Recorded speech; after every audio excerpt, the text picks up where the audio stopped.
Boa tarde a todos, boa tarde a todas. Hoje é domingo, né?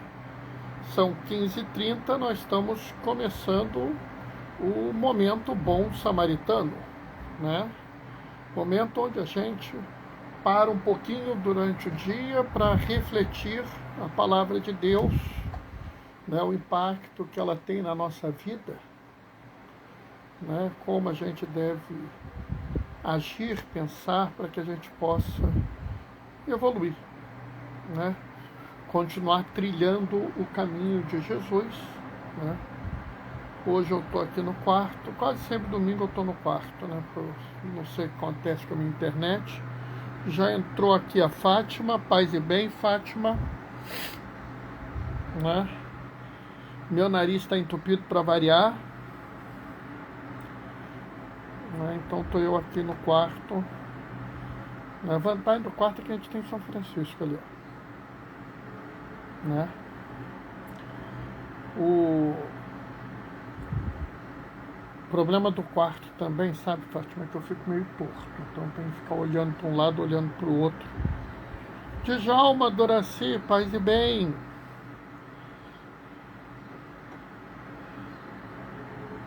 Domingo acho que usam muito a internet aqui no meu canto aqui. Então acaba que eu tenho que vir para o quarto, que é onde a internet pega menos ruim. É assim mesmo. Meu quarto é uma bagunça, pessoal. Vocês não têm ideia. Mas sabe o que acontece? Eu não estava preparado para ficar fazendo trabalho em casa, né? Então a gente ficou numa confusão aqui. Tem um monte de adaptação, um monte de arrumaçãozinha para as coisas funcionar. Sabe como é que é? Né? Mas acho que a coisa é assim mesmo. Não adianta a gente ficar, né, muito perturbado. Né? A gente tem que tocar as coisas para frente e ir adiante e ir resolvendo de pouquinho em pouquinho, né? O problema do quarto é que aonde eu posso colocar a leitura é nesse canto aqui. Eu não tenho como pôr a leitura na frente, que nem eu faço normalmente. Então eu tenho que virar a cabeça. Na hora que eu for ler, inclusive, eu tenho que fazer uma coisa, porque o sol bate dali, fica uma doideira. Oi, Elgarte, paz e bem.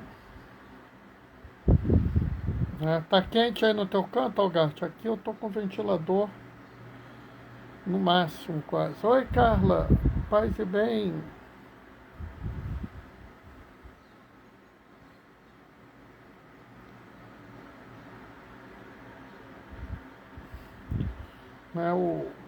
Não estranho o cabelo não, tá, pessoal? Porque eu tô com o ventilador ligado ali, que tá meio calor aqui, né? Em casa. Aí fica balançando assim, entendeu? Mas é só o calor mesmo. Nada de especial, não. E eu tô achando que vem chuva aí, porque meu nariz tá que tá. Nem dormi direito essa noite, pessoal. Fica uma coisa horrorosa. Né?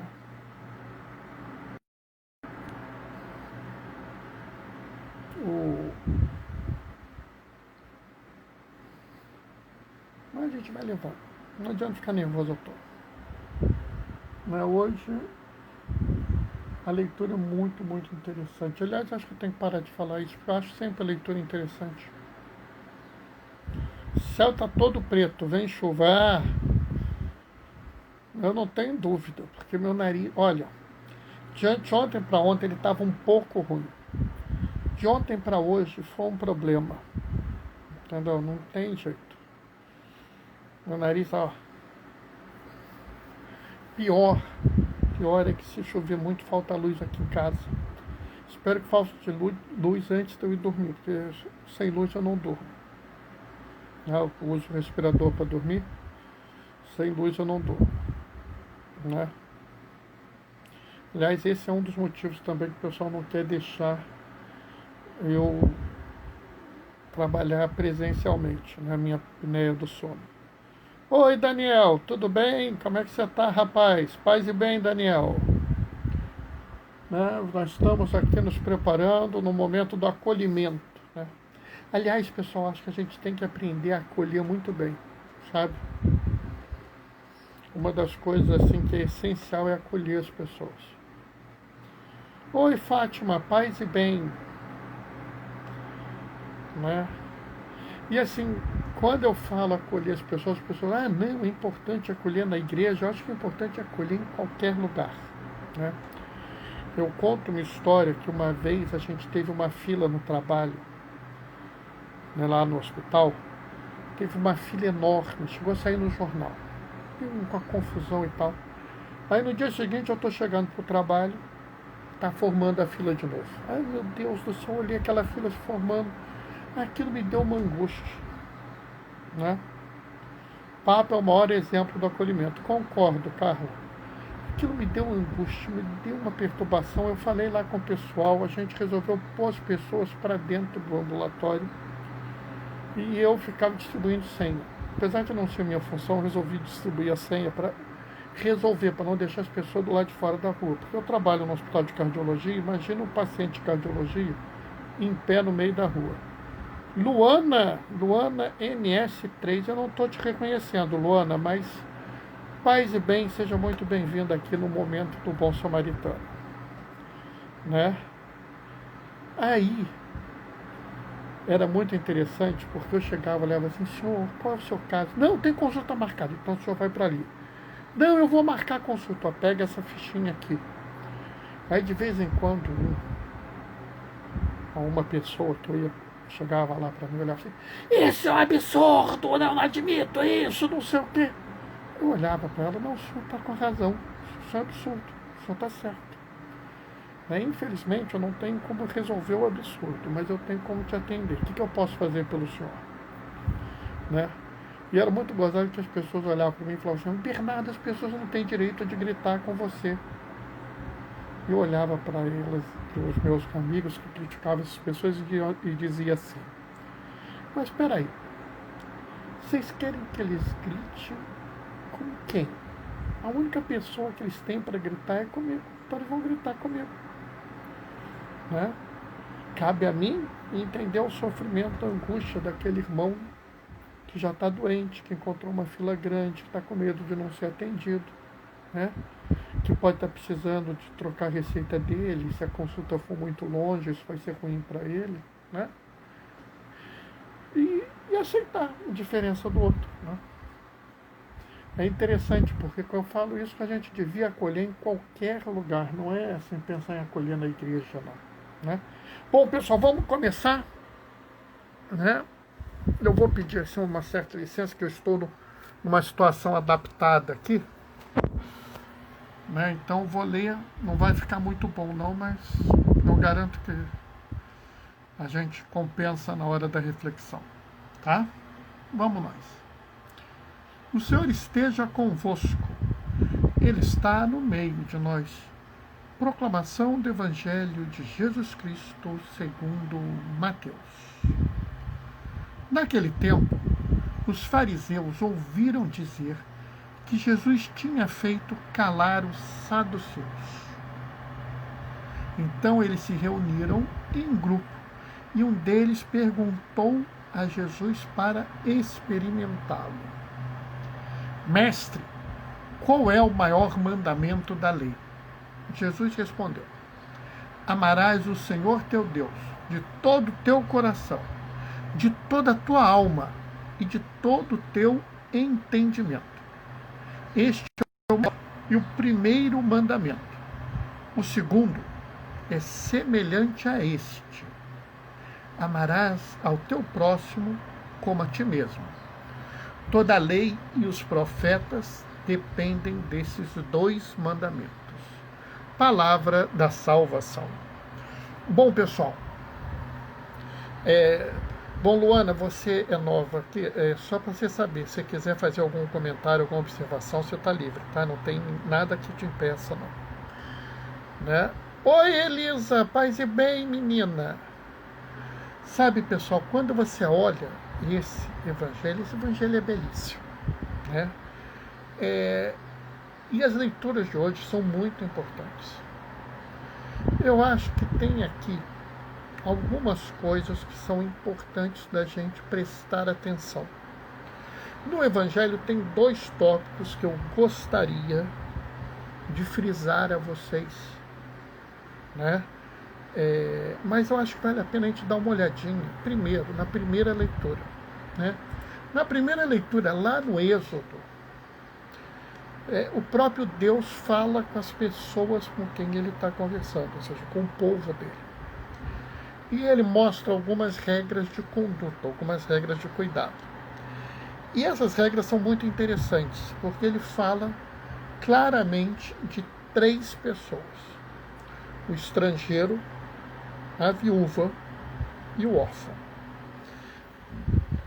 Pessoal, o estrangeiro, a viúva e o órfão, no Antigo Testamento, eles têm um papel muito importante. Tá? Toda vez que vocês verem um desses, ou os 3 juntos, você saiba que estamos falando das classes mais desfavorecidas daquela época. Tá? Para muitos povos, porque no Antigo Testamento não tem país, tem povo. Então, quando fala de Israel, não é um país, é um povo. Quando fala de Samaria, não é um país, é um povo. Em muitos povos, os estrangeiros não tinham direitos, né? Então, por exemplo, em alguns povos da antiguidade, o estrangeiro não podia ter uma propriedade, né? Em muitos povos de antigamente, os estrangeiros recebiam os piores trabalhos. Em muitos povos de antigamente, os estrangeiros eram assim vistos com desconfiança e até considerado culpado das coisas. Então, por exemplo, se acontecesse uma seca na região, é capaz do pessoal dizer que a culpa era dos estrangeiros e atacarem os estrangeiros, né? É lamentável que hoje em dia você tenha pessoas assim. Você tenha pessoas que veem os imigrantes como inimigos. Não, fulano é imigrante, não, eu não confio nele. Não, o imigrante tem que ter o pior trabalho possível. O imigrante está roubando o meu emprego. Pessoal, ouçam o que a nossa fé nos fala já no Antigo Testamento. Acolhe o imigrante, porque tu fostes imigrante no Egito. É interessante porque Deus mostra, você já foi, você já sofreu isso. Se lembra quando você sofreu? Não é? E a gente vê hoje em dia algumas pessoas que são de famílias de imigrantes, que foram super bem acolhidas, né? E que tratam mal as pessoas hoje em dia. Oi, Maria Alice, paz e bem. Do mesmo jeito, o órfão e a viúva. O órfão e a viúva, naquela época, eram, assim, pessoas desprezíveis, né? Porque, entendam bem, quando você está falando de órfão aqui, você não está falando de um adulto órfão, você está falando de uma criança órfã. Criança e mulher naquela sociedade não existiam, né? Eles não contavam, não tinham direitos. Então, se não houvesse um adulto homem para cuidar delas, elas viviam da mendicância, viviam de mendigos. Eram mendigos. Bom domingo, Maria Alice. Né? Então, assim, quando você vê esses 3, você vê que esses 3 são os estratos mais baixos da sociedade. E Deus manda cuidar deles, manda proteger eles. Né? É até muito interessante que no final tem assim, algumas coisas muito interessantes, né? Porque é assim, se você for emprestar dinheiro para o meu povo, você não cobra juros. Interessante, né? Interessante. E o mais importante, se você pegar o manto do pobre, devolve no fim do dia, mesmo que ele continue devendo teu dinheiro. Né? E é assim, ou seja, aqui já está claro que você não pode, de forma alguma, maltratar aqueles que são menores que você. E isso, pessoal, é Antigo Testamento. Né? De vez em quando o pessoal fala assim, o Deus do Novo Testamento é diferente do Antigo Testamento. Você vem aqui o Deus do Antigo Testamento, que é o mesmo Deus do Novo Testamento, que é Jesus, falam claramente a mesma coisa. E aí é interessante que a gente vai, na segunda leitura, para a carta de São Paulo aos Tessalonicenses. Eu não sei se vocês sabem, isso é muito interessante. A carta de São Paulo aos Tessalonicenses é o primeiro documento escrito depois que Cristo esteve na Terra. Mas, Bernardo, mas os evangelhos que nós temos hoje foram escritos, a forma como eles foram escritos, a gente data eles em torno do ano 75, 80, 85. A carta aos Tessalonicenses ela é de 65, 70. Então ela é mais anterior para os próprios evangelhos. Né? Fátima, existem crianças que são órfãos de pais vivos. É verdade, né? É verdade, é uma dura verdade, né? É uma dura verdade. E sabe, Fátima, aí você tem duas categorias, né? Você tem aqueles órfãos de pai vivos, porque o pai e a mãe têm que trabalhar uma jornada extenuante, né? E mal conseguem dar atenção aos filhos. Né? E você tem uma outra categoria que são pais que têm condição, mas que não dão atenção aos seus filhos. Né? É uma realidade triste, sabe? Mas aí, novamente, cabe a nós acolher eles. Né? Na carta aos Tessalonicenses é muito interessante, porque os tessalônicos, o grosso dos tessalônicos, eram uma comunidade muito pobre. A comunidade de cristãos na Tessalônica seria hoje em dia essencialmente uma comunidade de uma favela muito pobre, assim, tipo o Karatê que nós temos aqui no Rio. Né? Aqueles seriam assim quase barracos de papelão, de folha de zinco, um negócio assim indigno. Mas havia alguns ali na Tessalônica que eram assim pessoas remediadas, não eram pessoas ricas. E era interessante porque havia uma partilha dos bens ali. Né? Então, eu acho interessante porque num dado momento ele vira e fala assim, como vós vos convertestes abandonando os falsos deuses. Né? É triste a realidade nos orfanatos. Às vezes acho que a igreja poderia fazer uma campanha da fraternidade com foco na adoção. Sabe, Carla, eu estava falando isso ontem aqui em casa, né?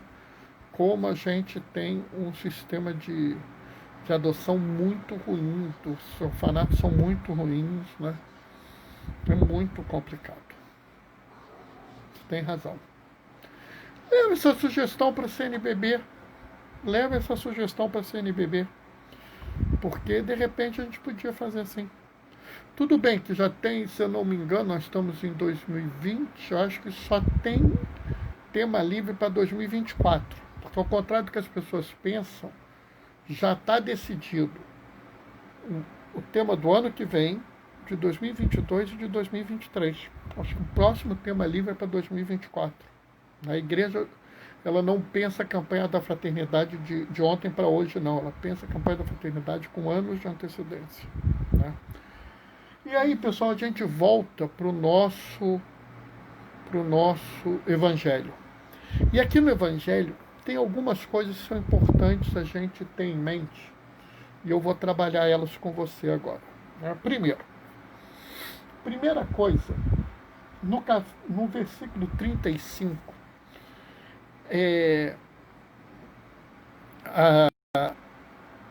você tem o termo ali.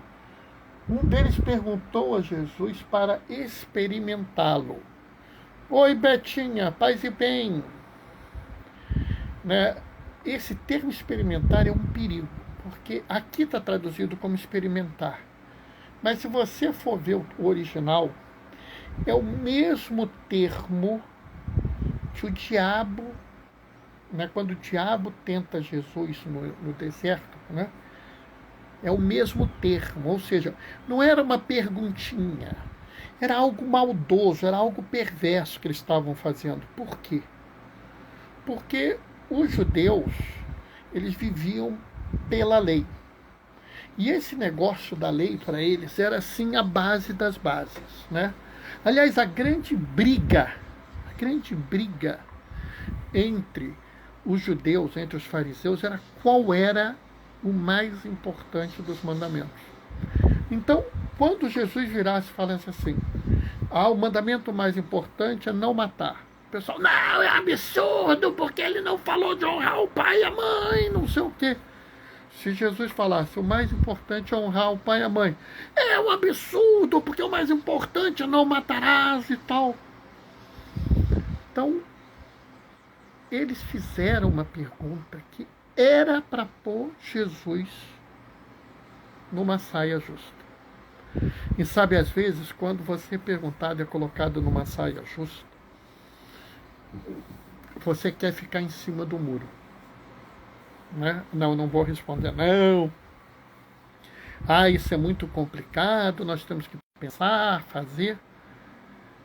Jesus não faz isso. Jesus toma uma posição. E ao tomar essa posição, ele nos ensina muita coisa de uma vez só. Né? Vamos prestar atenção. Ele diz assim, qual o maior mandamento da lei? Amarás o Senhor teu Deus de todo o teu coração, de toda a tua alma e com todo o teu conhecimento, teu entendimento. Esse é o primeiro e o maior mandamento. O segundo é semelhante a esse.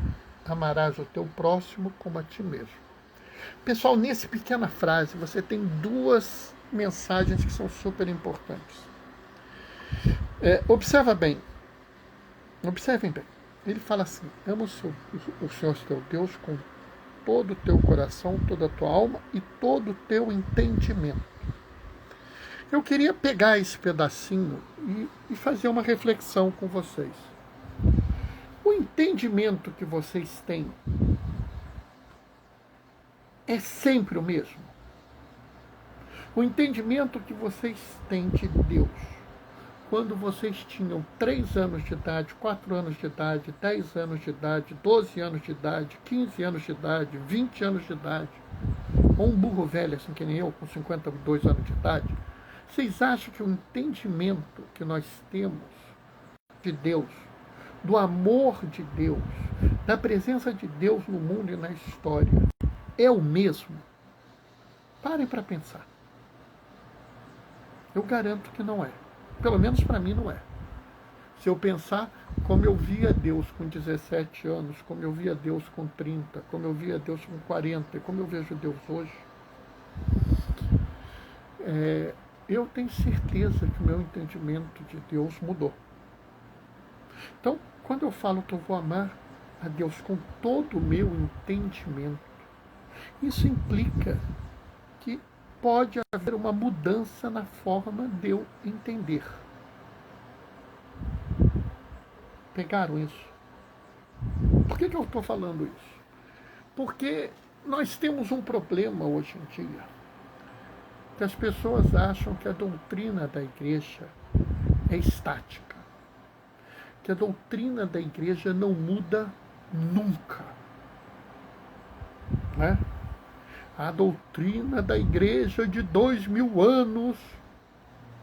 Pessoal, uga buga, que doutrina da igreja de 2000 anos é essa? Sabe, as pessoas às vezes não têm ideia. Muito da doutrina de 2000 anos tem 500 anos. As pessoas não têm ideia de algumas coisas. Vou dar um exemplo para vocês. Nos primeiros séculos, né, século I é praticamente a vida de Jesus, né? Aí Jesus morre por volta do ano 33, então o resto do primeiro século, o resto do segundo século inteiro. Você sabe quantas vezes na vida você se confessava? Na vida inteira. Uma vez.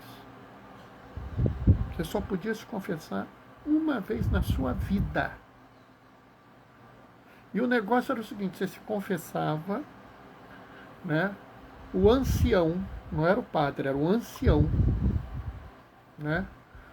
Olhava e falava assim, tá, você vai ficar excomungado por tanto tempo fazendo tal penitência, depois disso você volta. Você ficava excomungado, você ficava fora da igreja por tanto tempo. E era um ancião, tá? Não tinha padre não. Tá? Aliás, para quem não sabe, padre surge na igreja, né, no século IV. Antes disso não tinha. Então vocês veem como a coisa é. Né? Paz e bem, Andréia. Então, assim, só para vocês terem uma ideia, as coisas mudam. Por que as coisas mudam? Porque o entendimento de Deus muda. Então, esse negócio de uma doutrina da igreja estática, parada no tempo, sem nenhuma possibilidade de mudança, contraria o primeiro mandamento. Tá? Então, tomem cuidado com essa ideia de uma igreja monolítica. Tá? Se a igreja fosse do jeito que as pessoas pensam, a nossa vida seria muito diferente do que ela é. Mas tem uma informação, uma coisa que é mais importante que essa. Ama o teu próximo como a ti mesmo. Sabe, pessoal, essa frase é uma frase chave. Porque às vezes a gente fica pensando, não, mas como é que eu vou amar a Deus? Porque amar a Deus é muito complicado, a gente nunca viu Deus, né? Não é? Alguém aqui viu Deus? Não. Né? A imagem de Jesus Cristo que nós temos é a imagem de quando Jesus Cristo chegou na Europa. A imagem dele não era assim. Né? Então como é que a gente faz amar aquilo que a gente não vê? Né? E é aí que é o bonito dessa história, porque Deus nos coloca claramente lá no Antigo Testamento e Jesus nos coloca claramente no Novo Testamento que a nossa relação com Deus é espelhada, é materializada, é mostrada na relação com o seu irmão, com a sua irmã. É por isso que eu digo que hoje é o dia de você pensar amor a Deus e a fraternidade. E aí eu sou obrigado a lembrar a todos de Fratelli Tutti, né, a nova encíclica do Papa, onde ele fala sobre a fraternidade. Né? Isso, pessoal, é importantíssimo. Nós temos que repensar a nossa ação no mundo. Nós estamos tratando os nossos irmãos como nós gostaríamos de ser tratados. Nós cuidamos, protegemos e ajudamos os nossos irmãos como nós gostaríamos de ser tratados, protegidos e amados. Né? Dom Estevão falava que só se ama aquilo que conhecemos. É verdade. É verdade, mas a cada dia você conhece mais. Então, a cada dia você vai entender de forma melhor. E, por outro lado, aí a gente vem de encontro àquilo que a gente estava falando, né? Como é que eu posso amar meu irmão órfão se eu não conheço o drama dele? Como é que eu posso amar o meu irmão mendigo se eu não conheço o drama dele? Como é que eu posso amar o meu irmão doente, né? O meu irmão que sofre de dependência química, se eu não conheço o drama dele? Sabe, pessoal, é por isso que é importante a gente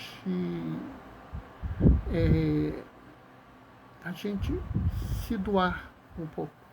Por isso que é importante que a gente entenda que não existe amor a Deus você não ama o próximo. Né? Talvez seja essencial a gente entender, por exemplo, a mensagem do lava-pé. Né? Qual é a mensagem do lava-pé?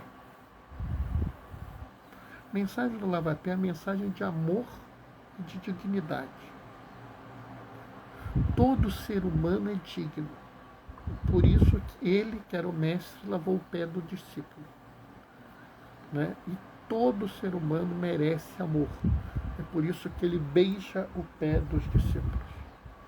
Sabe, pessoal, mais do que nunca é necessário que a gente assuma o compromisso desse mandamento. Amar a Deus sobre todas as coisas e ao próximo como a ti mesmo. Toda a lei e todos os profetas estão resumidos nisso. Então não adianta ir à missa todo dia se você não ama a Deus e ao próximo. Amar a Deus é fácil, amar o próximo é que é o complicado. Não adianta se confessar a cada 15 dias, 10 dias, uma semana, se você não ama a Deus e ao próximo. Não adianta fazer terço, novena, adoração, se você não ama a Deus e ao próximo. Né? Então a gente tem que agir no mundo para mostrar ao mundo que nós amamos a Deus no próximo. Né? O Concílio de Trento fala assim: o ser humano é salvo pela fé através das obras. Então eu resolvi fazer essa frase: nós vamos mostrar ao mundo que amamos a Deus no próximo. Então quando eu for ao presídio, eu vou amar a Deus na figura do preso. Quando eu for ao hospital, eu vou amar a Deus na figura do doente, do médico, da enfermeira, do faxineiro, do segurança, do atendente. Né? Quando eu for dar aula de catequese, eu vou amar a Deus no aluno que eu estou dando catequese. Quando eu for levar a comunhão, eu vou amar a Deus naquela família que me recebe para que eu leve a comunhão para Deus. Né? A hora que nós realizarmos que todos os nossos irmãos e irmãs são Deus, e nós os amamos por isso, nós vamos estar realizando plenamente o mais importante de todos os mandamentos. Amém? Bom, pessoal, o que eu tinha para falar hoje era isso.